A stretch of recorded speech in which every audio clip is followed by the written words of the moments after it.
বিসমিল্লাহির রহমানির রহিম। পরম করুণাময় ও অসীম দয়ালু আল্লাহর নামে শুরু। ومن أحسن قولا ممن دعا إلى الله وعمل صالحا وقال إنني من المسلمين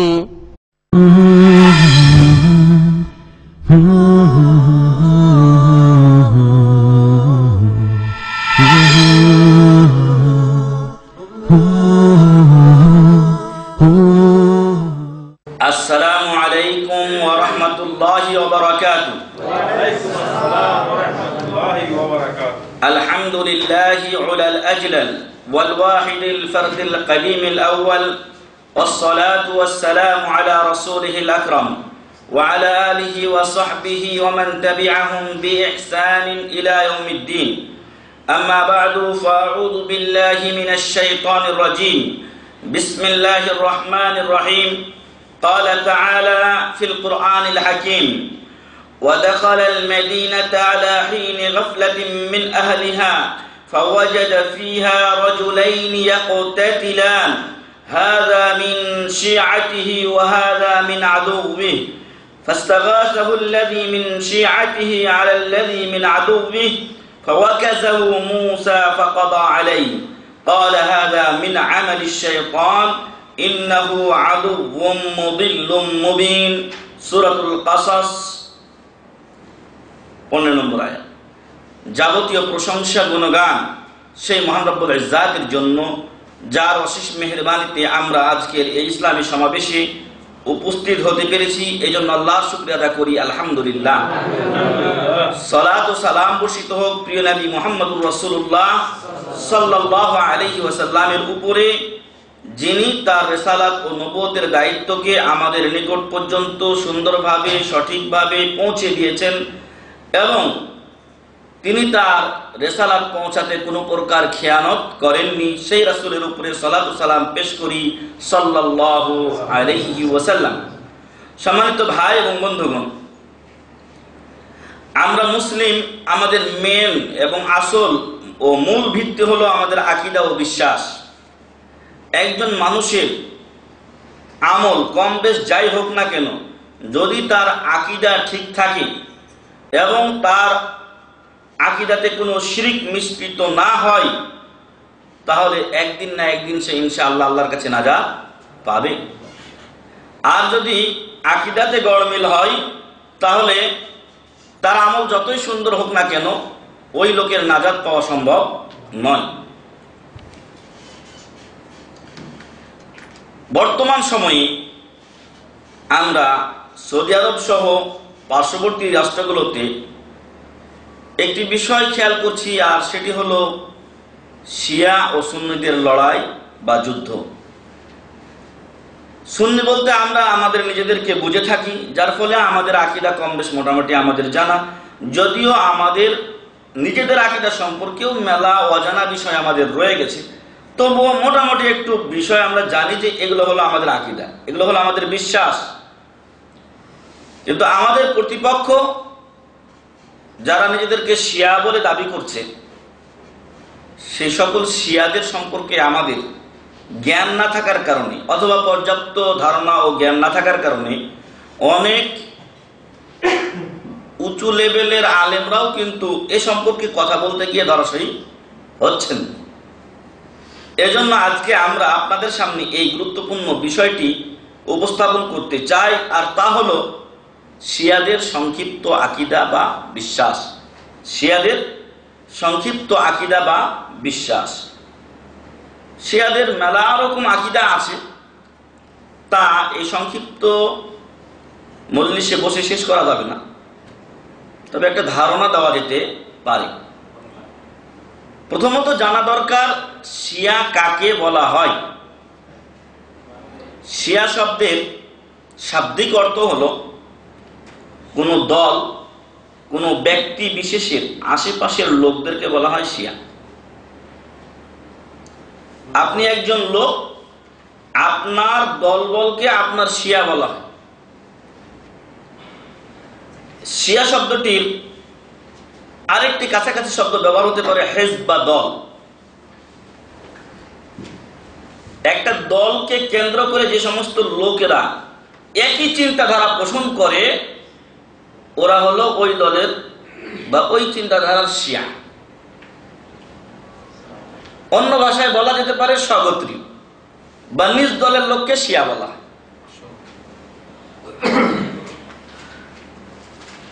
যে আপনাকে সাপোর্ট দিবে, যে আপনাকে শক্তিশালী করবে, সেই লোক আপনার শিয়া এর অন্তর্ভুক্ত। আর এ কথাই মহান রব্বুল আলামিনের বাণী সূরাতুল কাসাসের 15 নম্বর আয়াতে আমরা পাই, যেখানে মহান রব্বুল আলামিন মুসা আলাইহিস সালামের ঘটনা উল্লেখ করতে গিয়ে বলছেন, ওয়া দাখালাল মাদিনাতা আলা হিনি গাফলাতিন মিন আহলিহা। মুসা আলাইহিস সালাম বেশ একটা সময় তিনি তার এলাকায় ছিলেন না, কোনো জায়গায় বেড়াতে গিয়েছিলেন। ওইখান থেকে তিনি ফিরে আসার পরে শহরে প্রবেশ করলেন, ফেরাউনের শহরে। কখন? আলা হিনে গাফলাতিন মিন আহলিহা, যখন এই শহরের লোকেরা বেখবর ছিল বা অলস সময় কাটাচ্ছিল। আর সেটা হলো জোহর থেকে আসরের টাইম, যখন মানুষ বেশিরভাগ কাইলুলা করে, মানে একটু রেস্টে যায়। ওই সময় মুসা আলাইহিস সালাম শহরে প্রবেশ করলেন। করার পর উনি কি দেখলেন? ফাওয়াজাদা ফিহা রাজুলাইন, ওইখানে পেলেন দুইটা লোক। ওয়াজাদা মানে পাওয়া, ওয়াজাদা ফিহা, ওই শহরে পেলেন রাজুলাইনে দুইটা লোক। দুইটা লোকের অবস্থা কি? ইয়াকতাতিলান, দুইজন মিলে মারামারি করতেছে। ভালো অবস্থা না এদের, মারামারি, আমাদের যে মারামারি চলছে এখন সর্বত্র, ওই রকম এরা দুইটা লোক মারামারি করতেছে। হাদা মিন শিয়াতিহি, এই শিয়া শব্দ এখানে ব্যবহার হয়েছে। এটা হলো তার নিজ গোত্রের, মানে বানি ইসরাইল সম্প্রদায়ের অন্তর্ভুক্ত একটা লোক। ওয়াহাদা মিন আদুবিহি, আর আরেকজন ছিল তার শত্রু দল, ফেরাউনের দলের লোক, অর্থাৎ কীর্তি সম্প্রদায়ের লোক। তাহলে আমরা যেটা প্রমাণ করতে চাচ্ছিলাম যে হাদা মিন শিয়াতিহি, এ হলো তার স্বগোত্রীয় লোক, নিজ দলের লোক। এই নিজ দলের লোককে, যারা একই দলের লোক, তাদেরকে বলা হয় শিয়া। ফাস্তাগাসাহুল্লাযী মিন শিয়াতিহি, অতঃপর যেটা তার নিজ দলের লোক, স্বগোত্রীয় লোক, বানি ইসরাইল সম্প্রদায়ের লোক, সে সহযোগিতা চাইলো আলাল্লাযী মিন আদুবি, মুসা আলাইহিস সালামের কাছে, যে তার শত্রু, তার বিরুদ্ধে। ও আমাকে মারতেছে, আমাকে আপনি সহযোগিতা করেন। ফাওয়াকাযাহু মুসা, আর মুসা আলাইহিস সালাম অত্যন্ত শক্তিশালী মানুষ ছিলেন। তো মুসা আলাইহিস সালাম তার মুষ্টিবদ্ধ করলেন। ওয়াকজা বলা হয় মুষ্টিবদ্ধ করে বক্সিং মারাকে, ঘুষি যেটাকে আমরা বলে থাকি।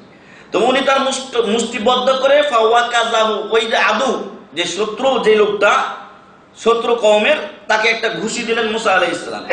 আসলে তাকে মেরে ফেলা তার উদ্দেশ্য ছিল না, বরং উদ্দেশ্য ছিল যে একটু ওকে আদব দেওয়া। আমার দলের লোকের সাথে তুই ঝগড়া করিস, এজন্য তাকে একটা ঘুষি দেওয়া তার উদ্দেশ্য ছিল।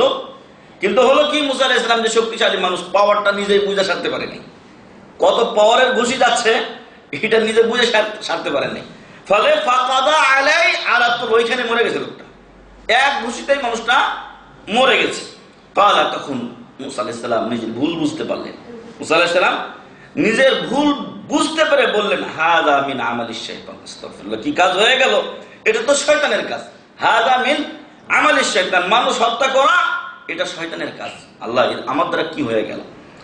ইন্নাহু আদুউন, নিশ্চয় শয়তান, সে হলো শত্রু আমাদের, মুদিল্লুন, গুমরাহকারী, আর মুবিন মানে স্পষ্ট। শয়তান আমাদের পথভ্রষ্টকারী, স্পষ্ট শত্রু। সূরাতুল কাসাস 15 নম্বর আয়াত। তাহলে শিয়া শব্দটা এখানে ব্যবহৃত হয়েছে স্বগোত্রীয় অর্থে। ইসলামী শরীয়তের পরিভাষায় শিয়া বলা হয় যারা আব্দুল্লাহ ইবনে সাবা আল ইয়াহুদির প্ররোচনায় উদ্বুদ্ধ হয়ে আলী রাদিয়াল্লাহু আনহুর প্রতি অতি ভক্তি দেখিয়ে এই বিশ্বাস পোষণ করে যে রাসূল সাল্লাল্লাহু আলাইহি ওয়াসাল্লামের পরে খেলাফতের একমাত্র হকদার হলেন আলী রাদিয়াল্লাহু আনহু এবং তার বংশধরের লোকেরা। এই খেলাফত অন্যদিকে কোনো সময় যাবে না। এই আকীদা যারা পোষণ করে তাদেরকে বলা হয় কি শিয়া, ইয়ানি অর্থাৎ শিয়াতু আলী রাদিয়াল্লাহু আনহু, মানে আলী রাদিয়াল্লাহু আনহুর পক্ষের লোক। বুঝে আসছে? শাব্দিক অর্থ এবং পারিভাষিক অর্থের মধ্যে মিল আছে, তবে একটা জায়গায় ভেজাল ঢুকেছে। সেটা হলো কি, যে আব্দুল্লাহ ইবনে সাবা যে ছিল ইহুদি, ইসলাম বাহ্যিকভাবে ইসলাম প্রকাশ করেছিল, কিন্তু অন্তরে তার ইহুদির যেই মানে বীজ তা অত্যন্ত মজবুত ছিল, আর তার উদ্দেশ্যই ছিল কি মুসলমানদের মাঝে গন্ডগোল এবং ফাটল সৃষ্টি করা। যার ফলে এই আব্দুল্লাহ ইবনে সাবা ইহুদির চক্রান্তেই ইসলামের তৃতীয় খলিফা ওসমান বিন আফফান রাদিয়াল্লাহু আনহুকে শহীদ করা হয়। মিশরের প্রত্যন্ত অঞ্চলের কিছু লোককে সে গুমরা বা পথভ্রষ্ট করতে সক্ষম হয়। তাদের সংখ্যা ছিল আনুমানিক 3000-এর মতো, এবং তাদেরকে নিয়ে সে কি করে, ওসমান রাদিয়াল্লাহু আনহু ব্যাপারে এ সকল অভিযোগ উত্থাপন করে যে রাসূল সাল্লাল্লাহু আলাইহি ওয়াসাল্লামের পরে আলী হলেন খেলাফতের হকদার রাদিয়াল্লাহু আনহু, আর ওসমান রাদিয়াল্লাহু আনহু নিজ গোত্রের লোকদেরকে, নিজ বংশের লোকদেরকে অগ্রাধিকার দিয়েছেন, বিভিন্ন জায়গায় নিজের লোকদেরকে বসিয়েছেন, তিনি আদল ইনসাফ করেননি, ইত্যাদি ইত্যাদি বিভিন্ন ভাবে তাকে দোষারোপ করে তার বিরুদ্ধে মেলা অভিযোগ মানুষের সামনে অপপ্রচার চালিয়ে এই মানুষগুলো আসলে সত্য সম্পর্কে জানতো না, তাদেরকে সে প্রলুব্ধ করতে বা উত্তেজিত করতে সক্ষম হয়, এবং এই 3000 লোক নিয়ে সে মদিনায় আগমন করে কি জন্য, ওসমান রাদিয়াল্লাহু আনহুকে হত্যা করবে। এদিকে অনেক সাহাবী তখন মদিনায় ছিলেন, তারা বলছিলেন যে আপনি, এবং তারা এসে মদিনাকে ঘেরাও করে, বিশেষ করে বাইতুল খেলাফা ওসমান রাদিয়াল্লাহু আনহু যে বাড়ি ছিল সেটাকে তারা ঘেরাও করে। তো ওসমান রাদিয়াল্লাহু আনহুর কাছে আবু হুরায়রা রাদিয়াল্লাহু আনহু থেকে শুরু করে আরো বড় বড় সাহাবী যারা ছিলেন তারা বলছিলেন যে আপনি একবার অনুমতি দেন, আমরা আপনার পক্ষ থেকে লড়াই করি, আমাদের জীবন থাকা পর্যন্ত আমরা আপনার জন্য, ইসলামের জন্য লড়াই করে যাব। ওসমান রাদিয়াল্লাহু আনহু সেদিন নিজের রক্তকে জাতির রক্তের উপরে প্রাধান্য, জাতির রক্তকে নিজের রক্তের উপরে প্রাধান্য দিয়েছিলেন, নিজের রক্তকে সেদিন জাতিরকে রক্ষা করতে বিলীন করে দিয়েছিলেন। উনি বলেছিলেন যে আমি এক উসমান এর রক্ত তারা চাই, আমার রক্ত যাচ্ছে যা, আমার মরণ হোক, কিন্তু হারাম আল হারামুন নাবাবী রাসূল সাল্লাল্লাহু আলাইহি সাল্লামের হারাম করে দেওয়া এরিয়ার মধ্যে, এখানে তো একটা পাখিও শিকার করা হারাম, সেখানে এইখানে আমার জন্য মারামারি হবে এটা আমি চাই না। ওরা আমাকে হত্যা করতে চায়, তারা আমাকে হত্যা করুক, এই জন্য আমি মানুষকে আমার পক্ষ থেকে লড়াই করে এখানে হাজার হাজার মানুষের মৃত্যু ঘটুক, এটা আমি হতে দেব না। ইতিমধ্যে আলী রাদিয়াল্লাহু আনহু তিনিও কিন্তু এই সংবাদ পেয়েছিলেন, এবং তাদের যে দাবিটা ছিল যে আলী হকদার, তো আলী রাদিয়াল্লাহু আনহু প্রথম বাধা হয়ে দাঁড়ালেন, বললেন যে আমি হকদার কিনা সেটা আমি ভালো বুঝি, আমার খেলাফতের দরকার নাই, আমার জন্য তোমাদের মায়া কান্না করে লাভ নেই, তোমরা চলে যাও। তো আলী রাদিয়াল্লাহু আনহুর বাধায় মানুষগুলো বললো যে এই লোক তো নিজেই খলিফা হতে চায় না। তখন আস্তে করে লোকগুলো কামব্যাক মিশরের দিকে আবার রওনা দিয়েছে। কিন্তু আব্দুল্লাহ ইবনে সাবা ইহুদি সে আরেকটা চক্রান্ত করে রেখেছিল যে আমার ফার্স্ট চক্রান্ত যদি নষ্ট হয়ে যায় তাহলে দ্বিতীয় চাল আমি চালবো। সেই চালটা ছিল কি, অগ্রিম একটা ওসমান রাদিয়াল্লাহু আনহুর শিল, যেটা খলিফার শিল ছিল, সেই শিলটাকে নকল করে, নকল করার পরে একটা আগের থেকে সে চিঠি লিখে নিয়ে এসেছিল, উপরে লেখা লিখিত আছে, আর নিচে শিলটা দেওয়া হয়েছে ওসমান রাদিয়াল্লাহু আনহু। সেই শিলটা ছিল নকল শিল, আর একজন তার নিজের লোককে দিয়ে সে কি করেছে, যখন তাদেরকে ফেরত পাঠানো হচ্ছে তখন তাকে বলে দিয়েছে যে এই চিঠিটা নিয়ে তুমি আমাদের অদূর দিয়ে, একটু দূর দিয়ে যাবে, মানুষরা যাতে কোনো এক জায়গায় তোমাকে দেখে ফেলে, আর বাকি যা করা আমি। এরপরে তারা ফেরত যেতে শুরু করলো। ধরেন 10-15 কিলো যাওয়ার পরে তখন ওই লোক কিন্তু ওই ঘোড়া নিয়ে বা উট নিয়ে একটু দেখা দিছে। তো আব্দুল্লাহ ইবনে সাবা বলে যে ওই লোক কে যায়, কি আমাদের শত্রু নাকি, দেখ ধর রে। আসলে তো ওর নিজেরই লোক এটা। ধরার পর তার সাথে একটা চিঠি পাওয়া যায়, যে চিঠিটা ছিল আব্দুল্লাহ ইবনে সাবা তৈরি করা চিঠি, এবং ওইখানে লেখা আছে যে এই দলের লোকেরা, মানে মিশরের খলিফা যিনি ওমর রাদিয়াল্লাহু আনহুর পক্ষ থেকে যিনি গভর্নর, তাকে ওসমান রাদিয়াল্লাহু আনহুর পক্ষ থেকে যিনি গভর্নর মিশরের, তাকে লেখা হচ্ছে ওসমান রাদিয়াল্লাহু আনহুর নাম দিয়ে যে এই লোকগুলো যখন তোমার কাছে পৌঁছবে তখন তাদের A to Z দুনিয়া থেকে বিদায় করে দেবে। আপনি যদি জানেন যে আপনাকে কেউ হত্যা করতে বলছে, আপনার রক্ত ঠিক থাকবে? আরে আমারই মারতে কর।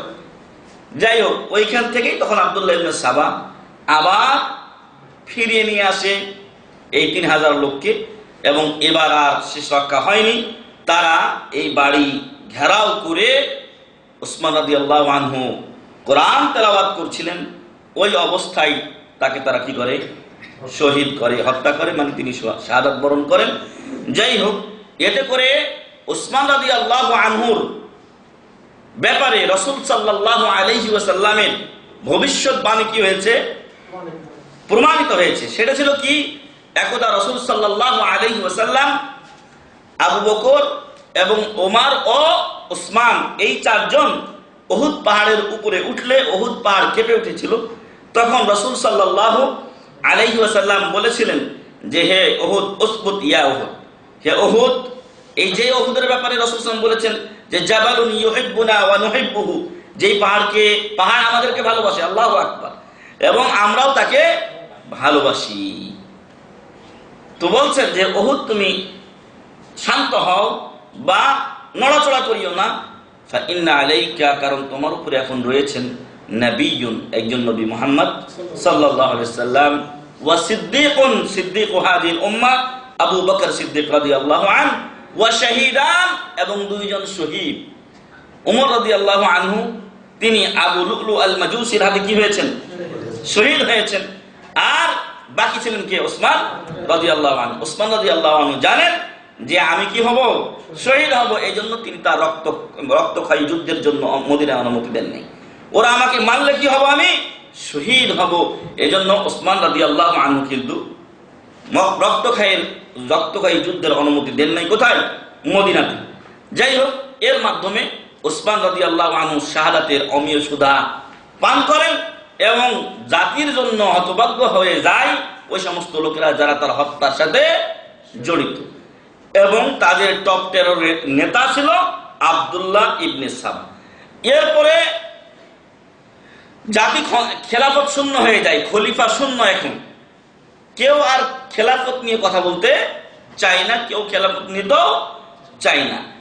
এই বিশৃঙ্খলা সৃষ্টিকারী জাতি বা কওম বা দলটি, তারা এবার মরিয়া হয়ে উঠে যে কি করা যায় এখন। তখন তারা ধমকি দেয় যে তাড়াতাড়ি খেলাফতের ব্যবস্থা করা হোক, খলিফা নির্বাচন করা হোক, নতুবা ফিতনা ও ফাসাদ বেড়ে যাবে, ইত্যাদি ইত্যাদি।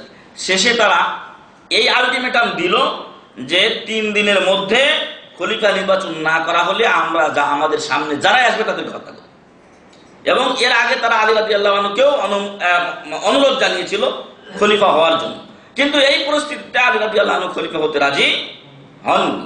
যাই হোক, যখন তারা 3 দিনের আলটিমেটাম দিয়েছিল, শেষ মুহূর্তে আলী রাদিয়াল্লাহু আনহু জাতির মুসলিমদের মদিনার বুকে রক্ত হেফাজতের জন্য তিনি বাধ্য হয়ে এই খেলাফতের দায়িত্বটা কাঁধে তুলে নিয়েছিলেন। তখন থেকে একটা দল আলী রাদিয়াল্লাহু আনহুর মানে অতি ভক্তি দেখিয়ে খুব কাছের লোক বলে নিজেদেরকে কি করতে চায়?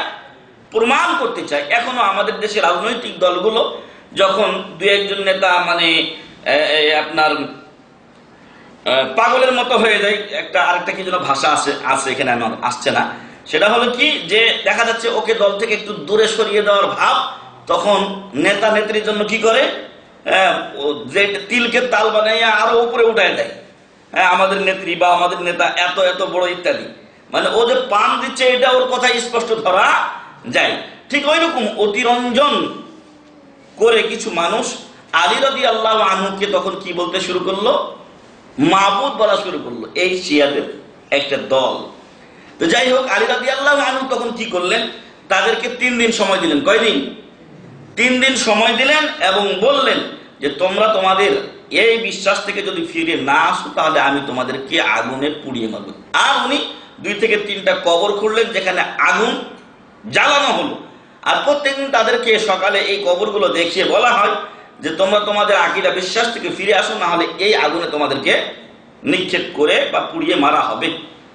3 দিন পর্যন্ত এই বদমাইশের দল আল্লাহ ওদেরকে এত গোমরাহ করেছিল যে 3 দিন পর্যন্ত ওরা ফিরে আসেনি, যার ফলে তৃতীয় দিন আলী রাদিয়াল্লাহু আনহু এই দলটাকে ওই 3টা কবরে 2-4-5 জন যায় ছিল, তারা এই কবরগুলোতে তাদেরকে ফেলে দিয়ে ওই জ্বলন্ত অগ্নিতে তাদেরকে পুড়িয়ে মারে। একটা হাদিস এসেছে, রাসূল সাল্লাল্লাহু আলাইহি সাল্লাম বলেছেন যে তোমরা আগুন দিয়ে কাউকে শাস্তি দিও না, কারণ আগুন দিয়ে আগুনের রবই শাস্তি দেবেন। তখন তারা বলল যে এইবার আমাদের আরো বেশি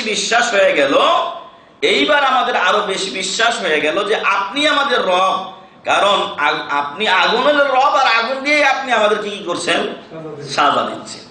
আচ্ছা, তোমাদের রবই যদি হয়, তারপরে তো তোমরা তোমাদের রবের কোথায় গেলে, জাহান্নামে গেলে। আর তোমরা এত বড় বদমাইশের বদমাইশ যে তোমাদের রবের কথাও তোমরা মানলে না, ফলে তার জাহান্নামে তোমরা গেলে। ইনশাআল্লাহ কিয়ামতের দিনও তাদের একই অবস্থা হবে। আল্লাহ যেন সেদিন আমাদের চক্ষুকে শীতল করেন, আল্লাহ। কারণ এই শয়তানের দল ইরানে কোনো সুন্নি মসজিদ অবশিষ্ট রাখেনি, এবং যে সকল সুন্নি ভাই ও বোনেরা আছে কঠিনতর জীবন যাপন করছে, এবং সামান্য অজুহাতে তাদেরকে ফাঁসির কাস্টে ঝুলানো হচ্ছে। আল্লাহ যেন মুসলমান, বিশেষ করে আমি উদ্দেশ্য করছি সুন্নি ভাই ও বোনদের পক্ষ থেকে, এই শিয়াদের বিরুদ্ধে প্রতিশোধ গ্রহণ করেন, আল্লাহুম্মা আমিন। এবং আল্লাহ যেন ইরান সহ সকল স্থানে সুন্নি মুসলমানদেরকে সহযোগিতা করেন, আল্লাহুম্মা আমিন। তো সম্মানিত ভাই এবং বন্ধুগণ, এ হচ্ছে তাদের উত্থান, এ হলো তাদের উত্থান। বর্তমান সময়ের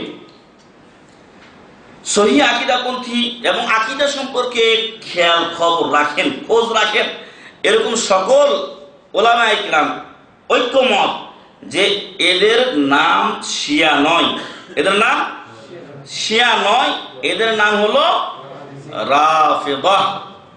রাফিদাহ, শিয়া মানে স্বগোত্রীয় লোক।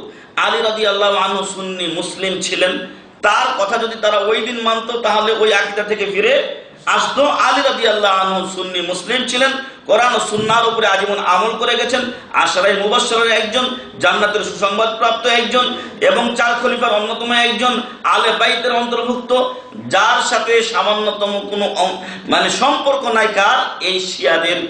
ফলে সত্যিকার অর্থে ওরা শিয়া নয়, শিয়া হলাম আমরা। শিয়া মানে স্বগোত্রীয় লোক। আমরা আলী রাদিয়াল্লাহু আনহুকে ভালোবাসি, তার সন্তানদেরকে ভালোবাসি, তার স্ত্রীকে ভালোবাসি, তার যারা আত্মীয় স্বজনের মধ্যে যারা মুসলমান তাদেরকে আমরা আমাদের জীবনের চাইতে ভালোবাসি। সাথে সাথে আমরা অন্যান্য সাহাবায়ে কেরামকেও ভালোবাসি। নামধারী দলটি তা আবু বকর এবং ওমর ও ওসমান রাদিয়াল্লাহু আনহুম আজমাইন তাদেরকে কি করে, কাফের বলে আখ্যায়িত করেছে, এবং তাদেরকে তারা প্রত্যাখ্যান করেছে, এবং তারা বলেছে যে আলী রাদিয়াল্লাহু আনহু থেকে এরা 3 জন খেলাফতকে, ক্ষমতাকে জবরদখল করে নিয়েছে, এবং ফাতেমা রাদিয়াল্লাহু আনহাকে আবু বকর রাদিয়াল্লাহু আনহু এই খাইবারের যে সম্পদটা ছিল রাসূল সাল্লাল্লাহু আলাইহি সাল্লাম যার দেখাশোনা করতেন, যেটা আল্লাহ রাসূলের জন্য খাস ছিল, সেটা পরিচালনা করতেন রাসূল সাল্লাল্লাহু আলাইহি সাল্লাম। তো সেই পরিচালনার দায়িত্বটা খলিফার হাতে থাকবে, এই মর্মে ফাতেমা রাদিয়াল্লাহু আনহাকে তিনি সেই সম্পদটা দিয়ে দেননি, যার ফলে তাকে বলে যে ক্ষমতা অপব্যবহার করে, জবরদখল করে তারা আলী রাদিয়াল্লাহু আনহুকে বঞ্চিত করেছেন, ফলে এরা ইসলামে নেই। তো এই আকীদা এরা পোষণ করে, যার ফলে এরা কি রাফিদি, এরা আসলে শিয়া নয়। যদি শিয়া হতো তাহলে অবশ্যই তারা আলী রাদিয়াল্লাহু আনহুর মতোই চলতো, হাসান হোসেনের মতো চলতো, রাসূলের মতোই চলতো। আরো মনে রাখবেন যে সবসময় এই দলটি তারা নিজেরা অপরাধ করে মায়া কান্না কাঁদে। উদাহরণ, ওসমান রাদিয়াল্লাহু আনহু হত্যাকারী, তারা, এতে কোনো সন্দেহ নেই। এরপরে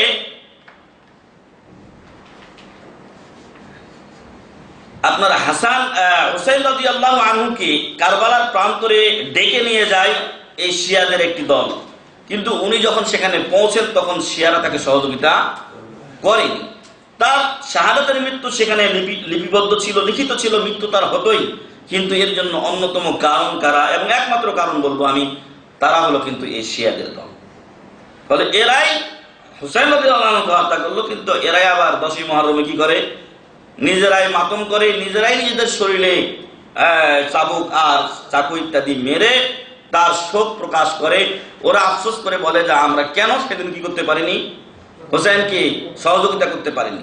তো হুসাইন তো সেদিন মরে গিয়েছিলেন, তো তোমরা এমন কোথাও টোকা মারো নিজেদের কোনো জায়গায়, কলিজা বা নহরে বা হলকুমে, যে তোমরা মরে যাও হুসাইনের মতো, সেটা আর করবে না। কিন্তু যাই হোক, সর্বোপরি একটা আজব জাত বা আজব একটা দল হলো এই শিয়ারা, যাদেরকে আমাদের কিছু আলেম ওলামারাও বা কিছু দল আমাদের, যারা নিজেদেরকে ইসলামী দল বলে মনে করে, তারা না জেনে এই শিয়াদেরকে মুসলিম মনে করে থাকে। এবং সৌদি আরবের যে ঝঞ্ঝাবায়ুর যুদ্ধ ছিল, সেই যুদ্ধ তথা হুসিদের বিরুদ্ধের যুদ্ধকে তারা ফিতনা বলে উল্লেখ করে এবং বলে যে এটা ভাইয়ে ভাইয়ে মারামারি লাগানো, এটা ঠিক নয়, এটার বিপক্ষে তাদের অবস্থান।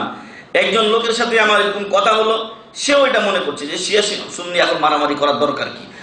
এটা ইয়ারা আপনার কাফের শক্তিগুলো, তারা এদেরকে পরস্পর লাগিয়ে দিয়ে মধ্যখান থেকে তারা ফায়দা চায়। কিন্তু মনে রাখতে হবে যে বাইরের শত্রুর চাইতে ঘরের শত্রু বড় বদমাইশ। যদি ঘরে আপনার চোর না থাকে, তাহলে বাইরের চোর এসে সুবিধা করতে পারে না। আপনার ঘরের কোথায় কি সোনা দানা আছে, এটা বাড়ির চোরই কিন্তু বেশিরভাগ ক্ষেত্রে বলে দেয়। এবং এটাও জানা কথা যে মুনাফিক হলো কাফেরের চাইতেও মারাত্মক, আর এরা হলো মুনাফিকের চাইতেও মারাত্মক। আল্লাহ তাআলা যেন ওদের খারাপি থেকে আমাদেরকে হেফাজত করেন। আল্লাহ। আমাদের বিষয় ছিল এদের সংক্ষিপ্ত আকীদা। স্বল্প পরিসরে হয়তো কতটা বলতে পারবো জানি না, তবে কিছু বলার চেষ্টা করবো ইনশাআল্লাহ। এদের একটা আকীদা হলো যে জিবরিল আলাইহিস সালামকে দিয়েই আল্লাহ তাআলা নবুয়ত পাঠিয়েছিলেন, তাই না? রাসূল সাল্লাল্লাহু আলাইহি ওয়াসাল্লাম হেরা গুহায় ধ্যানমগ্ন থাকতেন। তো অনেকদিন থাকার পরে হঠাৎ একদিন জিবরিল আলাইহিস সালাম তার কাছে আগমন করলেন এবং বললেন ইকরা। এই ঘটনা আপনাদের জানা। তো এই ইকরার মাধ্যমে যদি আপনার কাছে প্রশ্ন হয় যে নবী মুহাম্মদ সাল্লাল্লাহু আলাইহি সাল্লাম নবুয়ত পেয়েছিলেন কিসের মাধ্যমে, তাহলে কি বলবেন? ইকরা বিসমি রাব্বিকাল্লাযী খালাক। এই আয়াতের মাধ্যমে নবী মুহাম্মদ সাল্লাল্লাহু আলাইহি ওয়াসাল্লাম কি পেয়েছেন? নবুয়ত পেয়েছেন। যদি আপনাকে বলি যে রাসূল সাল্লাল্লাহু আলাইহি ওয়াসাল্লাম রিসালাত পেয়েছেন কিসের মাধ্যমে? ইয়া আইয়ুহাল মুদ্দাসসির, সূরা মুদ্দাসসিরের কয়েকটি আয়াত নাযিল করে মহান রব্বুল আলামিন তাকে রাসূল বানিয়েছেন। একটা নবী আর একটা হলো রাসূল। তো মুহাম্মদ সাল্লাল্লাহু আলাইহি ওয়াসাল্লাম নবুয়ত পেয়েছেন ইকরা দিয়ে, আর রিসালাত পেয়েছেন ইয়া আইয়ুহাল মুদ্দাসসির কুম ফাআনযির ওয়া রাব্বাকা ফাকাব্বির ওয়া সিয়াবাকা ফাতাহির, এই কয়েকটি আয়াতের মাধ্যমে। যাই হোক, শিয়াদের বা রাফেজিদের, আমরা রাফেজি বলেই ব্যবহার করব এখানে ইনশাআল্লাহ। তো এই রাফেজিদের একটা আকীদা হলো কি, যে জিবরিল আলাইহিস সালাম যখন নবুয়ত নিয়ে আসেন, তখন এই নবুয়তটা আল্লাহ তাআলা দিয়ে পাঠিয়েছিলেন আলী রাদিয়াল্লাহু আনহুর কাছে। আলী রাদিয়াল্লাহু আনহুর কাছে দিয়ে পাঠিয়েছিলেন যে আলীকে গিয়ে এই নবুয়ত দিবে। কিন্তু জিবরিল আলাইহিস সালাম ভুল করে চিনতে পারেননি কোনটা আলী আর কোনটা মুহাম্মদ সাল্লাল্লাহু আলাইহি ওয়াসাল্লাম। ফলে নবুয়তটা আলীকে না দিয়ে কাকে দিয়ে দিয়েছে? মুহাম্মদ সাল্লাল্লাহু আলাইহি ওয়াসাল্লামকে দিয়ে দিয়েছে।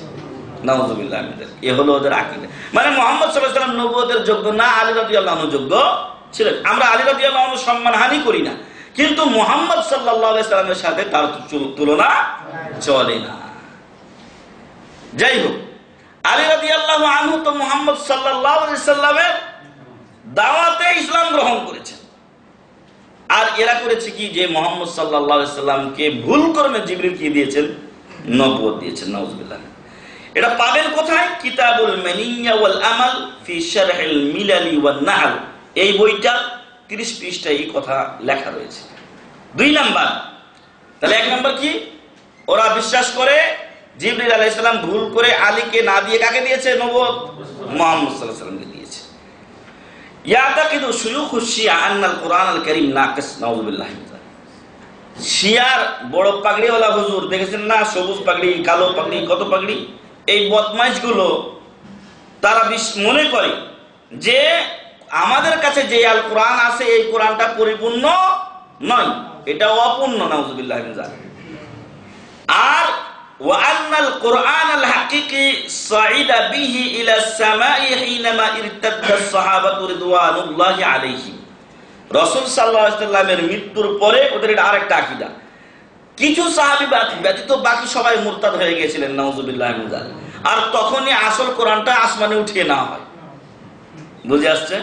এটা হলো ওদের একটা আকীদা। দ্বিতীয় আকীদা কি, যে আমাদের কাছে সুন্নিদের কাছে যে কোরআন আছে এই কোরআনটা অপূর্ণ। আসলি যে কোরআন ওটা সাহাবারা রাসূলের মৃত্যুর পরে যখন মুরতাদ হয়ে গিয়েছিলেন তখন এই কোরআনটা আকাশে উঠিয়ে নেওয়া হয়েছে। অতএব আমাদের কাছে আমরা যে কোরআন পড়ছি এটা শিয়ারা বিশ্বাস করে না। কিতাবুত তানবিহ, এই কথাগুলো আছে। কিতাবুত তানবিহ ওয়ার রাদ এর 25 পৃষ্ঠায় এই কথাগুলো আছে। লেখক হলেন মালতি বলে তাদের একজন শিয়া আছে, তার এই লেখা। 3 নাম্বার ওদের আকীদা হলো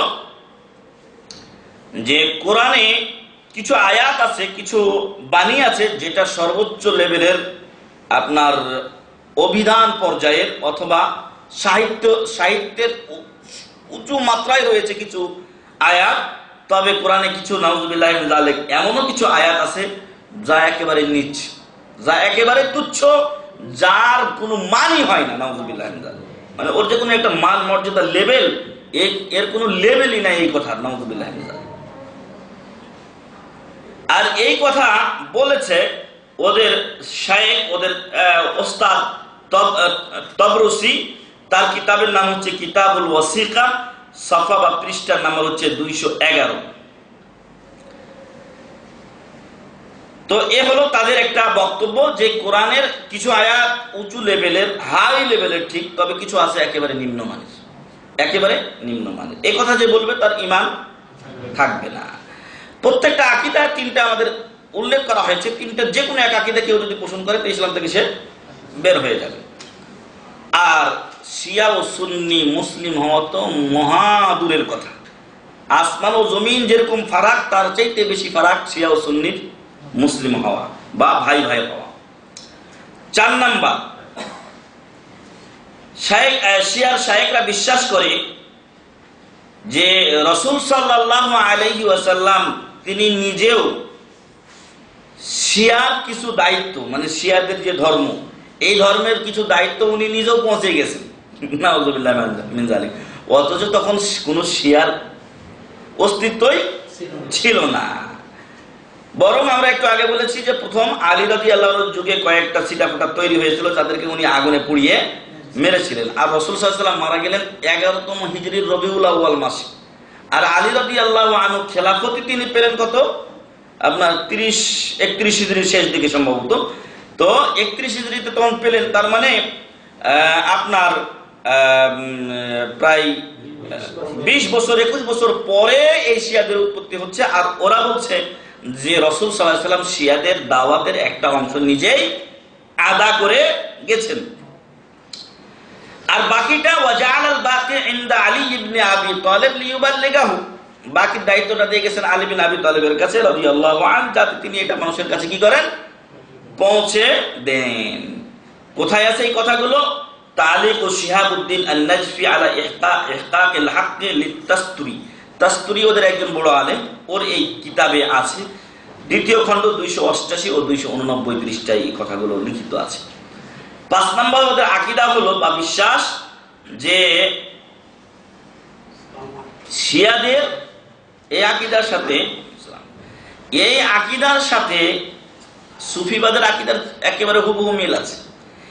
এজন্য আপনারা কয়েকদিন আগে দেখেছেন যে সৌদি কিছু দায়িত্বশীল ব্যক্তিগণ আমাদের দেশে চরমোনায়ের পীরের সাথে সাক্ষাৎ করতে গেছে বা তাদের সাথে দেখা সাক্ষাৎ করতে গেছে, এবং রাষ্ট্রীয়ভাবে। তো আমরা অনেকেই মনে করছি যে কি ওই বেদাতের কাছে গেল কেন, কিন্তু এর মূল উদ্দেশ্য হলো যে তাদের একজনকে এখানে কিছুদিন পূর্বে ধরা হয়েছিল। সরকারি নিয়ম কানুন বা সরকারি যে আইন আছে তার বিপরীতে অবশ্যই সে চলেছে। কোন জায়গায় ইস্তেরাতে এসে বাইরের লোক এইভাবে আলোচনা করবে, কথা বলবে, এটা সৌদি সরকারের আইনে নাই, এটা বিরোধী। পারমিশন নিবে মাফি মুশকিল, কিন্তু পারমিশন ছাড়া কথা বলার এখানে কোনো অধিকার নেই। এই একটা ফলে তাকে ধরেছিল এবং মেলা কথা এসেছিল, যার ফলে তাকে 1-2 মাস জেলে রেখেছিল। তো এর ফলে দেখা গেছে কি যে ওরা একটা বৈরী চিন্তাধারা বা বিদ্বেষ রাখতে পারে সৌদি আরবের প্রতি। 1 2 নাম্বার হচ্ছে যে এই যে শিয়া সুন্নি লড়াই চলছে, তো সুফিবাদের সাথে শিয়াদের অনেকটা মিল থাকার কারণে এই লোকগুলো হতে পারে যে শিয়াদের সাথে কি হবে, মিলে যাবে। এই জিনিসটা থেকে ওদেরকে ফিরানোর জন্য, একটু মালিশ করার জন্য তারা কিন্তু ওইখানে গেছেন। এই জন্য জাননি যে ওরা কি হয়ে গেছে, মুরিদ হয়ে গেছে, যেভাবে ওরা দেখছে। নাউজুবিল্লাহ, আসলে এটা ঠিক নেই। তো আমি যে কথা বলছিলাম যে শিয়াদের ভিতরে বা রাফেজিদের সাথে সুফিবাদের মেলা জায়গাতে মিল আছে, খুব কাছাকাছি ওরাও। আমাদের সাথে শিয়া সুন্নির মিল হওয়া অসম্ভব, কিন্তু সুফিবাদের সাথে শিয়ার মিল হয়ে যাওয়াটা খুবই সম্ভব। আর এই ভয় থেকে কিন্তু তারা গিয়ে একটু মালিশ করে এসেছে। যাই হোক, এখন যে আকীদাটা বলছিলাম 5 নাম্বার, যে শিয়ারা ধারণা করে যে তাদের ইমামগণ হলেন আল্লাহর মাঝে আর মাখলুকের মাঝে মিডিয়া মাধ্যম। আল্লাহ আর মাখলুকের ভিতরে তাদের শায়েখরা, তাদের হুজুরেরা হলো মিডিয়া বা মাধ্যম। আল্লাহকে পাওয়া যাবে না ওদের শায়েখদেরকে, হুজুরদেরকে না ধরলে, যেরকম সুফিরা পীর না ধরলে আল্লাহকে পাই না। সেম একই আকীদা। এবং এটাও আপনারা জেনে রাখেন যে আমি একটা বই সংকলন করেছিলাম সুফিবাদ বলে। তো সেই সুফিবাদ বইয়ে আছে যে তারা বিশ্বাস করে মহান রব্বুল আলামিন এই পৃথিবীর দায়িত্ব গাউস ও কুতুব এবং আবদালদের হাতে কি করেছেন, অর্পণ করে দিয়েছেন। গাউস কুতুব আবদালরাই এই পৃথিবী কি করছে, পরিচালনা করছে। ঠিক ওই রকমই শিয়াদের আকীদা হলো যে শিয়াদের যারা নেতা ওরাই হলো মহান এই দুনিয়াতে আল্লাহর দায়িত্বশীল, তারাই আল্লাহর সাথে যোগাযোগ রক্ষা করে, তারাই এই দুনিয়ার ব্যবস্থাপনা করে থাকে। এটাও তাদের একটা আকীদা বা বিশ্বাস। কিতাব বিহারুল আনওয়ার 23তম খণ্ড, ওদেরও বড় বড় কিতাব আছে। ওরা বুখারী মুসলিম মানে না, কোরআনই মানে না, তো বুখারী মুসলিম কোথায় দূরে রাখেন আপনি। তো ওরা মনে করে যে এগুলো আমাদের বানানো হাদিস, ইচ্ছা কাহিনী। যেমন আপনারা আমরা ওদেরগুলো বিশ্বাস করি না, ওরাও আমাদেরগুলো বিশ্বাস করে না। এক কথায় ওদের দিনটা একটা নতুন দিন, যা এক আজব দিন, যা হিন্দুদের দিনের চাইতেও আশ্চর্যজনক এক দিন। কিতাব বিহারুল আনোয়ারের 23তম খণ্ড, তার মানে কি বিহারুল আনোয়ার 23তম খণ্ড পর্যন্ত আছে, আরো হয়তো আছে। তার 99 পৃষ্ঠায় এই কথা বলা হয়েছে। 6 নাম্বার, এই রাফিজি সম্প্রদায়ের আকীদা হলো আন্নাল হাজ্জা ইলা কুবুরিল আইম্মা, যে ওদের কোন ইমামের কবরের কাছে কেউ যদি যায় জিয়ারত করতে বা উদ্দেশ্য করে যায়, তাহলে আহাম্মু ইনদাহুম মিনাল হাজ্জি ইলাল কাবা আল মুশাররফ, কাবা শরীফের হজ করার চাইতে ওদের কাছে বেশি নাকি হলো ওদের কোন ইমামের কবর জিয়ারত করা, যার প্রথম কবর হলো আবুল উলু আল মাজুসি। আবুল উলু আল মাজুসিকে ওরা তওয়াফ করে, জানেন কি আপনি? আবুল উলু আল মাজুসি যে ওমর রাদিয়াল্লাহু আনহুকে হত্যা করেছিল, এই আবুল উলু আল মাজুসির কবরকে তারা তওয়াফ করে। চিন্তা করে দেখেন কোথায় মুসলমান ওরা। তো যাই হোক, ওদের কোন ইমাম বা শয়তানের কবর জিয়ারতকে ওরা কাবা শরীফের হজ করার চাইতে উত্তম মনে করে। কিতাবু সওয়াবিল আমাল ওয়া ইকাবিল আমাল, পৃষ্ঠা নম্বর 121 ও 122। 7 নাম্বার, ওদের আকীদা হলো তারা বলে যে ব্যক্তি হুসাইন রাদিয়াল্লাহু আনহুর কবর একবার জিন্দেগিতে জিয়ারত করবে, কামান জার আল্লাহ ফি আরশিহি তাআলা, সেজন্য মহান রব্বুল আলামিনকে তার আরশে আজিমে গিয়ে কি করলো, জিয়ারত করে আসলো। নাউজুবিল্লাহ, আল্লাহকে জিয়ারত করবে। তো এ হলো ওদের এক বড় আকীদা। কিতাবুল মাযাব আল মুফিদ, পৃষ্ঠা নম্বর 51। 8 নাম্বার, ওদের আকীদা হলো শিয়া মৌলভী সাহেবরা বলে যে হুসাইন রাদিয়াল্লাহু আনহুর কবরে মাটি সকল অসুখ থেকে আরোগ্যের কারণ বা মাধ্যম। মানে ওই কবরের মাটি দিয়ে যদি যে কোনো অসুখ হয়, তাদের নিয়ম যেগুলো ওরা দিবে ওই নিয়মে ব্যবহার করেন, তাহলে আপনি ইনশাআল্লাহ কি হবেন, রোগমুক্ত হয়ে যাবেন। এ হলো ওদের বাতিল ধারণা। কিতাবুল আমালি, পৃষ্ঠা নম্বর 318। 9 নম্বর, ওদের আকীদা হলো যে ওরা তাদের ইমামদের মাঝে এবং আল্লাহর মাঝে কোনো পার্থক্য করে না। তার মানে ওদের ইমামরা যেটা বলবে আল্লাহ সেটাই করবেন, মানে চেলা চামুন্ডারা যেগুলা বলে তো নেতারা ওইগুলোই করে দেয়, কাছের লোকেরা নেতা নেত্রীকে যা বোঝায় ওরা ওইটাই করে। তো ঠিক ওই রকম এরা আল্লাহ এবং ইমামদের মাঝে কোনো পার্থক্য করে না, যেই আল্লাহ ওদের কাছে সেই ওদের ইমামের মর্যাদা ও লেভেল। কামা ফি কিতাবি মাসাবিহিল আনওয়ার ফি হাল্লি মুশকিলাতিল আখবার, এই কিতাবের দ্বিতীয় খণ্ডের 397 পৃষ্ঠায় এই কথাগুলো রয়েছে।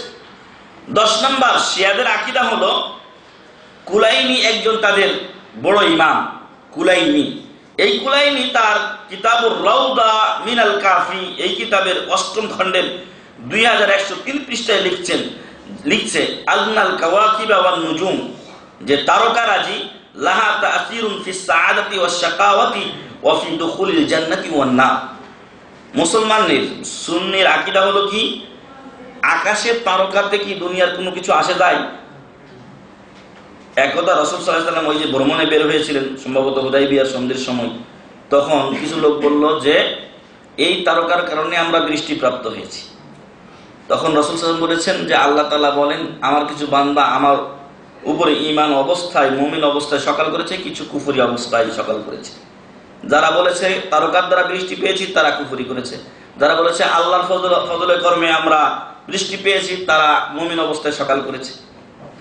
তো ইয়ে হলো মুসলিমের আকীদা যে আকাশের তারকা দুনিয়াতে কোনো প্রভাব সৃষ্টি করতে পারে না। কিন্তু শিয়াদের আকীদা হলো যে আকাশের তারকার কারণে মানুষ দুনিয়াতে সুখী বা অসুখী যে কোনোটা হতে পারে, আর আকাশের তারকার কারণে মানুষ জান্নাতি বা জাহান্নামীও হতে পারে। তারকার একটা প্রভাব আছে এই বিষয়গুলোতে। নাউজুবিল্লাহ। 11 নম্বর ওদের আকীদা হলো যে আলী রাদিয়াল্লাহু আনহু তিনি মৃত্যুকে জীবিত করতে পারেন। নাউজুবিল্লাহ। এটা ওদের একটা আকীদা। কিতাবু উসুলুল কাফি 1ম খণ্ড 347 পৃষ্ঠায় রয়েছে। 12 নম্বর ওদের আকীদা হচ্ছে শিয়ার মৌলভী সাহেবরা, আমরা সকলেই জানি যে মহান রব্বুল আলামিন প্রত্যেক রাত্রের শেষ তৃতীয়াংশে দুনিয়ার আকাশে আগমন করে বলতে থাকেন যে কার কি সমস্যা আমার কাছে পেশ করো, আমি তার সে সমস্যাগুলো কি করব, সমাধান করে দেব, দূর করে দেব, রোগ মুক্তি দেব, ইত্যাদি ইত্যাদি, তার দারিদ্রতা দূর করব, এগুলো আল্লাহ বলতে থাকেন। শিয়াদের বিশ্বাস হলো যে মহান রব্বুল আলামিন দুনিয়ার আকাশে শেষ রাত্রে আগমন করেন না, এটা তারা অস্বীকার করে।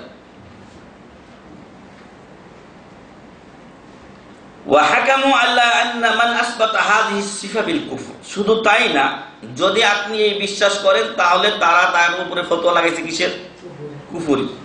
যে বিশ্বাস করবে আল্লাহ শেষ রাতে দুনিয়ার আকাশে আগমন করে সেই লোক কাফের, এটা ওদের ফতোয়া। নাউজুবিল্লাহ। তাহলে এক মাসলায় তো শেষ, এক মাসলায় আমরা সবই শেষ, ওদের কাছে আমরা সবাই কাফের হয়ে গেছি। আর যে ব্যক্তি অপর মুসলিমকে কাফের বলে তাহলে সে নিজেই কাফের হয়ে যায়। আল্লাহ যেন ওদের উপরে এই দোয়াটা লাগাই দেয়। কিতাবু উসুলুল কাফি, উসুলুল কাফি 1ম খণ্ড 90 ও 91 পৃষ্ঠায় এই কথা রয়েছে। 13 নম্বর শিয়াদের আকীদা হলো, এবং ওদের মধ্যে বেশ কয়েকটা দল আছে। শিয়াদের মধ্যে সবচেয়ে ভালো দল হলো জাইদিয়া, যারা ইয়ামানে কিছু রয়েছে এখনো। ওরা আমাদের মতোই, তবে ওদের একটা আকীদা হলো যে খেলাফতের ব্যাপারে আলী রাদিয়াল্লাহু আনহু অন্যদের চাইতে উত্তম ছিলেন। এতটুকু ওদের ভিতরে ভেজাল, ওদের ভিতরে এতটুকু ভেজাল যে ওরা বিশ্বাস করে যে আলী রাদিয়াল্লাহু আনহু রাসূলের পরে খেলাফতের যোগ্য ছিলেন অন্য 3 খোলাফার চাইতে। এতটুকু তারা ভুলের মধ্যে আছে, বাকিগুলো ওদের ঠিক আছে। এটা হলো জাইদিয়া, ওদের টিম, ওদের এই কমের নাম জাইদিয়া। আরেকটা ওদের দল আছে আল ইমামিয়া আল ইসনা আশারিয়া, যারা 12 ইমামে বিশ্বাসী। ওদের লাস্ট 11 জন ইমাম ওদের চলে গেছে, আর লাস্ট ইমাম ওদের একজন এসেছিল, সে কিন্তু আসার পর দেখছি দুনিয়া অন্ধকার, তখন নিজে মাটির তলে ঢুকে গেছে। এখনো ওরা ওই ইমামের অপেক্ষায় আছে, আর এই বিশ্বাস করে যে ওই ইমাম আসলে ওরা কি করবে, তার সাথে মিলে ওকে ইমাম হিসাবে গ্রহণ করে তার নেতৃত্বে লড়াই করে আমাদেরকে শেষ করে পৃথিবীব্যাপী কি করবে, শিয়া রাষ্ট্র নয় বরং শিয়া বিশ্ব কায়েম করবে। এ হলো ওদের মানে স্বপ্ন, ওদের স্বপ্ন। যাই হোক, যে কথা বলছিলাম যে এই ইসনা আশারিয়ার যারা ইমাম তারা বলে যে তাদের ইমামদেরকে তারা আল্লাহ তাআলা যে সকল নাম ও গুণাবলী রয়েছে সেই সকল নাম ও গুণাবলীতে গুণান্বিত করে, মানে ওদের ইমামদের সেই সকল গুণে গুণান্বিত করে বা সেই সকল নামে নাম দেয় যা আল্লাহর জন্য খাস। কিতাব উসুলুল কাফি মুজাল্লাদুল আউয়াল 103 পৃষ্ঠা। 14 নম্বর শিয়াদের আকীদা হলো যে শিয়ার পাগড়িধারীরা বলে যে আপনি শুধু আশহাদু আল্লা ইলাহা ইল্লাল্লাহ ওয়া আশহাদু আন্না মুহাম্মাদার রাসূলুল্লাহ এই কথা বললে যথেষ্ট নয়। কেউ যদি এই কালিমা পড়ে তাহলে সে মুসলমান হতে পারবে না, এর সাথে ওকে অবশ্যই বলতে হবে যে আশহাদু আন্না ওয়ালিউল্লাহ। ওরা আল্লাহ দেয়, শুনছেন কিনা জানি না, যদি শুনে থাকেন তো ভালো, আর না শুনলে ইউটিউবে দেখেন আছে আশহাদু আন্না আলিয়ান ওয়ালিউল্লাহ, আশহাদু আন্না মুহাম্মাদুর রাসূলুল্লাহর পরে তখন আশহাদু আন্না আলিয়ান ওয়ালিউল্লাহ তারা বলে। ফায়ুরাদ্দিদুনাহা ফি আযানিহিম ওয়া বা'দা সালাওয়াতিহিম, এই কালিমাটা ওরা তাদের আযানেও বলে সালাতের পরেও বলে।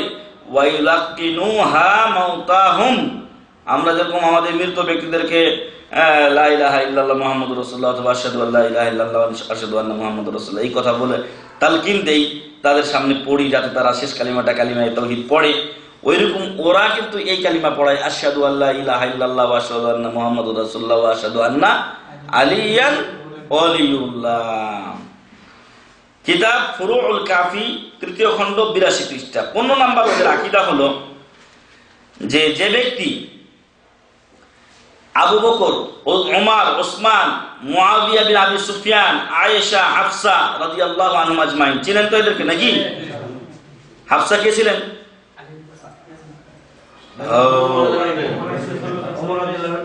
ওমর রাদিয়াল্লাহু আনহু মেয়ে, আর রাসূল সাল্লাল্লাহু আলাইহি ওয়াসাল্লামের স্ত্রী, আমাদের মা উম্মাহাতুল মুমিনিন।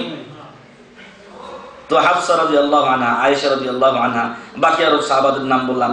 তো তাদের আকীদা হলো কি, যে ব্যক্তি এদেরকে লানত করবে, নাউযুবিল্লাহি মিন যালিক, অভিশাপ দিবে, বাদা কুল্লি সালাতিন, প্রত্যেক নামাজের পরে, ফাকাদ তাকাররাবা ইলাল্লাহি বিআফজালিল কুরবাত, সে আল্লাহর কাছাকাছি হওয়ার জন্য সবচাইতে উত্তম ইবাদত বندگی করলো। প্রত্যেক নামাজের পরে এদেরকে লানত করবে, নাউযুবিল্লাহি মিন যালিক। এ হলো ওদের আকীদা। কিতাব ফুরুউল কাফি 3য় খণ্ড 224 পৃষ্ঠা। এরপরে ওদের 16 নম্বর আকীদা হলো যে তাদের ইমামরা, যেমন আমাদের আমি একটু আগে বলছিলাম সুফিবাদের সাথে চরম মিল আছে, কিন্তু সুফিদের পীরেরা কি করে, তারা বলে যে আমার দলে আসো, আমি তোমাদেরকে শাফাত করে জান্নাতে নিয়ে যাব, মানে জান্নাতের একটা জামিন জিম্মাদার হয়ে যায়। পীরেরা যেরকম, ওইরকম রাফেজিদের বিশ্বাস হলো যে ওদের ইমামরা তাদের স্বগোত্রীয় লোকদের জন্য, মানে তার দলে যারা লোক শিয়া যারা রাফেজি, তাদেরকে জান্নাতে নিয়ে যাওয়ার জিম্মাদার। নাউযুবিল্লাহি মিন যালিক। কিতাব রিজালুল কাশি 5ম খণ্ড 490 ও 91 পৃষ্ঠা। 17 নম্বর ওদের আকীদা হলো শিয়ার ধর্মযাজকেরা বলে যে ইন্না ঈমানাল মুমিন লা ইউকমিল হাত্তা ইয়াতামাত্তা, মুতা বিয়ে করা ছাড়া মুমিনের ঈমান পূর্ণ হবে না। নাউযুবিল্লাহ। এটা হলো ওদের আকীদা যে মুতা বিয়ে না করা পর্যন্ত ওর ঈমান পূর্ণ হবে না। এইজন্য তালাতুল মুতা করে, আর হাজার হাজার অবৈধ সন্তান তারা রাস্তাঘাটে ফেলে যায়। এটা একটা জরিপে দেখা গেছে, লক্ষ লক্ষ সন্তান, অবৈধ সন্তান রাস্তায় ফেলে দিয়ে চলে যায়। হাত্তা ইয়াতামাত্তা ওয়াতামাত্তু ইনদাহুম, আর ওদের কাছে তামাত্তু হলো কি, যেটা মুতা বিয়ে, বিআন ইয়ারিদার রাজুলু আলাল মারআ আন ইয়াতামাত্তা বিহা, যে পুরুষ ব্যক্তি মহিলার কাছে এই কথা পেশ করবে যে আমি তোমার দ্বারা আনন্দিত হতে চাই। তামাত্তু বলা হয় আনন্দ গ্রহণ করা, আমি তোমার মাধ্যমে বা তোমার সাথে জেনা ব্যভিচার করে আনন্দিত হতে চাই। ফাতুয়াফিকু, তখন এই মহিলা কি করে, তার সাথে একমত পোষণ করে, দুনা শুহুদিন আও ওয়ালিয়িন, কোন সাক্ষী অথবা কোন ওলি ছাড়া, অভিভাবক ছাড়াই ওই মহিলা যদি বলে যে ঠিক আছে আমি রাজি আছি, তাহলে এই যে আনন্দ উপভোগ এই পদ্ধতিতে করা, এটাকেই কি বলছে? মুতা বা তামাত্তু বলা হচ্ছে। ওয়াহুয়া ওয়াল্লাহি জিনা বিআইনিহি, এবং বাস্তবে আল্লাহর কসম ইহা স্পষ্ট জেনা ছাড়া আর কিছুই নয়। অথচ এজন্য কিন্তু ওদের কি করা হয়েছে? ওদের মসজিদে আর এক টাকা খাওয়ার মানে পায়তারা করা হয়েছে। মসজিদে কোনায় একটা অফিস খোলা হয়েছে, ওইখানে কিছু চাকরিজীবী আছে, তার একটা ফি নির্ধারণ করে দিয়েছে। ওইখানে গিয়ে বলবে যে আমরা দুইজন এই 5 দিনের জন্য বা 10 দিনের জন্য কি হলাম, চুক্তিবদ্ধ হলাম এই এত টাকার বিনিময়ে। ওয়ালাকাদ ক্বালু আন্না মান তামাত্তা বিইমরাতিন মুমিনা, এবং এই কথাও তারা বলেছে যে ব্যক্তি কোন মুমিনা মানে সুন্নি, কোন সুন্নি মেয়ের সাথে যদি ওরা কেউ মুতা করতে পারে, সাময়িক বিয়ে করতে পারে বা আনন্দ উপভোগ করতে পারে, ফাকান্নামা যারাল কাবাতা 70 মাররা, সেজন্য কাবা শরীফ কয়বার? 70 বার জিয়ারত করলো। নাউজুবিল্লাহ। তো মক্কা আসার দরকার আছে, এজন্য মক্কায় আসে আর মানুষ মারে শয়তানের দল। আল্লাহ যেন ওদেরকে ধ্বংস করে। আল্লাহুম্মা আমিন। কোথায় পাবেন? কিতাব মিসবাহুত তাহাজ্জুদ, সফহা নাম্বার 252, লিত্তরসি।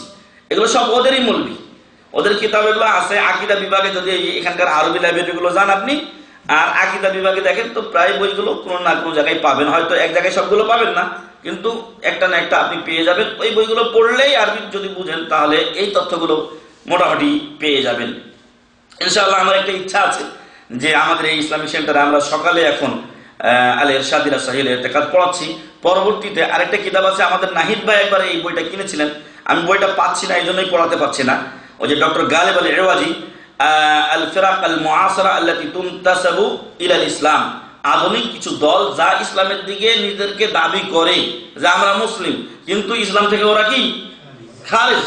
তার মধ্যে একটা সুফিয়া, একটা আছে শিয়া, এইসব দলগুলো আছে। হ্যাঁ, কাদিয়ানিয়া আছে, বাহাইয়া একটা সম্প্রদায় আছে, আরো মেলা দল আছে। তো যাই হোক, ইনশাআল্লাহ আল্লাহ কোনো সময় সুযোগ করে দিলে সেটা পড়া হবে। যে ভাইরা থাকবেন তারা উপকার পাবেন ইনশাআল্লাহ। তো এই বইগুলো কিন্তু ওদেরই ইমামদের লেখা, যার থেকে আমরা তথ্য দিচ্ছি। 18 নম্বর ওদের আকীদা হলো যে তাদের ইমাম আল খুমাইনি, যারা আমাদের দেশের একটা ইসলামী সংগঠনেরও আদর্শিক ইমাম, নাউজুবিল্লাহি মিন যালিক। এরা ইসলাম ধর্মে থাকে কি করে তাই চিন্তা করা যায় না। قال إمامهم الخميني وأما سائر الاستمتاعات كاللمس بشهوة والضم والتفقيد فلا بأس به حتى في الرضيعة। এই শয়তান, এই হাইওয়ান, একেবারে হাইওয়ানের সাইতো এটা নিছে। হয়তো আলোচনা এই কথাগুলো বলা ঠিক না, তারপর বলতে হচ্ছে। দেখেন কি বলছে, যে বেগানা নারীর সাথে তাকে স্পর্শ করা, উত্তেজনা সহকারে তাকে স্পর্শ করা, তাকে জড়িয়ে ধরা, তাকে রানের মাঝে নেওয়া, এতে কোনো সমস্যা নেই, এতে কোনো বাধা নেই। হাত্তা ফির রাদিয়া, এমন কি যদি ছোট শিশুও হয়, মানে 4-5 বছরের যদি কোনো মেয়ে হয়, তো তাকে নিয়েও কেউ এ অবৈধ অপকর্ম করতে পারে। এটা ওদের শরীয়তে বাধার বিষয় না, বা এতে কোনো বাধা নেই। হাত্তা এই শয়তানও এই কাজ করছে। 6-7 বছরের এক মেয়ের সাথে এই শয়তান এই জেনা করেছে, এবং যে শয়তান দিছে ওর বাপ, ও মনে করছে আমি আল্লাহর কাছে ধন্য হয়ে গেলাম। নাউজুবিল্লাহ। এ হলো ওদের বাতিল আকীদা। কিতাব তাহরির ওয়াসিলা, 2য় খণ্ড 221 পৃষ্ঠায় এই কথা রয়েছে। 19 নম্বর ওদের বাতিল আকীদা হলো যে ইমাম খোমেনি বলছে আন্নাল বুকা আলা সাইয়্যিদিশ শুহাদা আল হুসাইন, যে সাইয়্যিদুশ শুহাদা হুসাইন, সাইয়্যিদুশ শুহাদা কি? হামজা বিন আব্দুল মুত্তালিব রাদিয়াল্লাহু, যিনি বীর বিক্রমে লড়াই করেছেন বদরের প্রান্তরে, উহুদের প্রান্তরেও 5-7 জনকে মারার পরে উনি শহীদ হয়েছেন। তো তিনি হলেন সাইয়্যিদুশ শুহাদা। অবশ্যই হুসাইন রাদিয়াল্লাহু আনহুকে আমরা তার যথাযোগ্য মর্যাদা দেই, তাকে আমরা শহীদ বলেই জানি, কিন্তু সাইয়্যিদুশ শুহাদা হামজা বিন আব্দুল মুত্তালিব রাদিয়াল্লাহু আনহু। তো তাদের কাছে সাইয়্যিদুশ শুহাদা হলো হুসাইন রাদিয়াল্লাহু আনহু।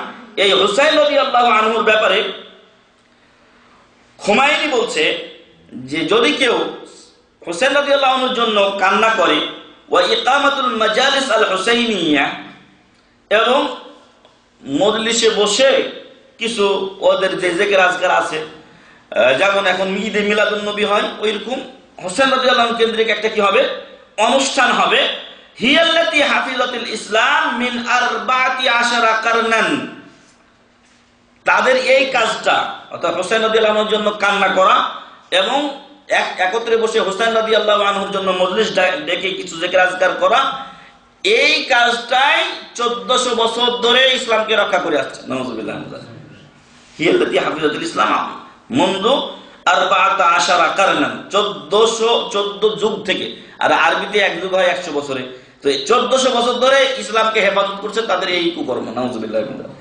কোথায় লিখেছে? জারিদাতুল ইত্তিলাআত আল ইরানিয়া, এই পত্রিকাতে আছে। এটা সংখ্যা হচ্ছে 15901 আর তারিখ হচ্ছে 16/8/1399 হিজরি। এই পত্রিকায় ইমাম খোমেনি এই কথা বলেছে। 20 নাম্বার, ওদের বাতিল আকীদা হলো যে মহান রব্বুল আলামিন ফেরেশতাদেরকে ওদের ইমামদের নূর বা আলো থেকে তৈরি করেছে। নাউযুবিল্লাহ। এবং ওয়া ইন্না মিন ওয়াযাইফিল মালাইকাতি আল বুকাউ আলা কবরিল হুসাইন, ওদের ধারণায় ফেরেশতাদের অন্যতম একটা চাকরি হলো কি, কাজ হলো কি, দায়িত্ব হলো হুসাইন রাদিয়াল্লাহু আনহু কবরের পাশে গিয়ে কান্নাকাটি করে। আর খাওয়ার কাজ নাই, ফেরেশতারা কান্নাকাটি করে। ওয়া ইন্নাহু ক্বাদ বুকিলা বিকবরিল হুসাইনি 4000 মালাক। আর হুসাইন রাদিয়াল্লাহু আনহুর কবরে কান্নার জন্য 4000 ফেরেশতা নিয়োগ করা হয়েছে। ইয়াবকুনাহু ইলা ইয়াউমিল কিয়ামা, যারা কিয়ামত পর্যন্ত হুসাইনের কবরের কাছে কি করবে? কান্নাকাটি করবে। ওয়া ইন্না কুল্লাল মালায়েকা ইয়াসআলুনাল্লাহ, আর প্রত্যেকটা ফেরেশতা আল্লাহর কাছে প্রার্থনা করে আইয়াদানা লাহুম ফি জিয়ারাতি কবরিল হুসাইন, তাদেরকে জন্য হুসাইন রাদিয়াল্লাহু আনহুর কবর জিয়ারতের অনুমতি দেওয়া হয়। নাউযুবিল্লাহ মিন যালিক।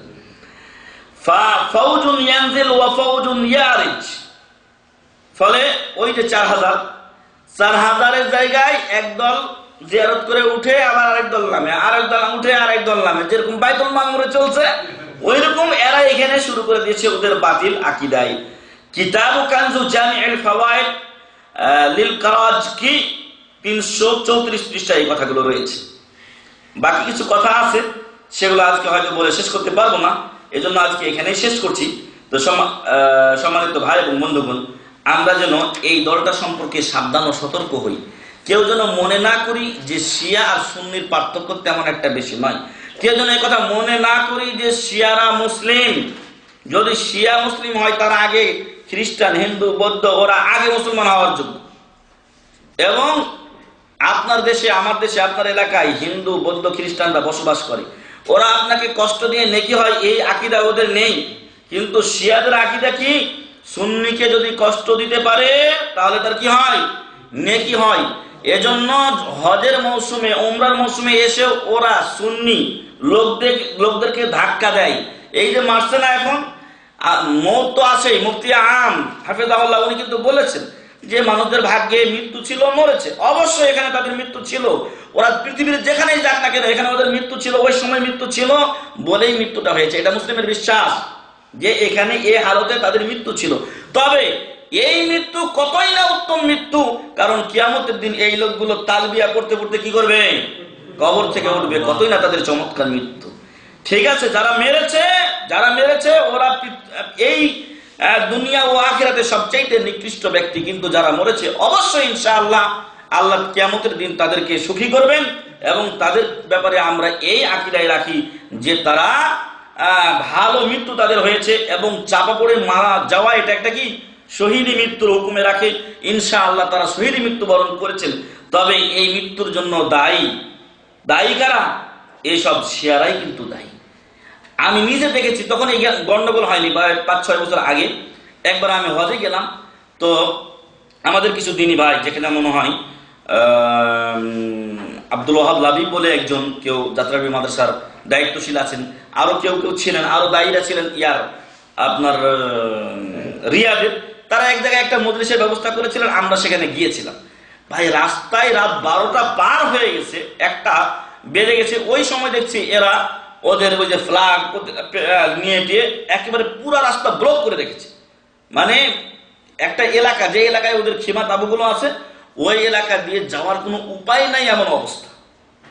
এবং স্বয়ং আমিও দেখেছি যে হজের সময় ওরা করতেছে কি, এই 10 তারিখ 12 তারিখের যে তফ, সেদিন প্রচুর ভিড় হয়। 10 তারিখের চাইতেও বেশি ভিড় হয় 12 তারিখে, কারণ অনেক মানুষ সৌদি আরবে যারা আছে ওরা চলে যেতে চায়, ফলে ওরা তাদের তওয়াফ করতে চায়। ওইখানে দেখছি যে আলাতুল এইভাবে তারা গুতা মারছে।